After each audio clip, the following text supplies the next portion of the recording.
এই যে আমাদের প্রিমিয়ার 5 জাহাজটি উলানিয়া জমিদার বাড়ির সামনে আলীগঞ্জে যাওয়ার যে রাস্তাটা আছে ওখানে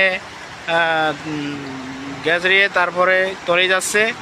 আমরা পিছন সাইড আমাদের অলরেডি তলাই গেছে, আমরা সামনে আসছি, সবাই সামনে চলে গেছি। আমরা নৌকার জন্য ফোন দিয়েছিলাম, নৌকা আসছে নাই। কোস্টগার্ডকে ফোন দিয়েছি, কোস্টগার্ড তারা বলছে আসতেছি, তারা এখন আসছে, এখন পৌঁছতে যায়। আমাদের এই অবস্থা, পিছন সাইড সব তলাই গেছে, ইঞ্জিন রুম তলাই গেছে।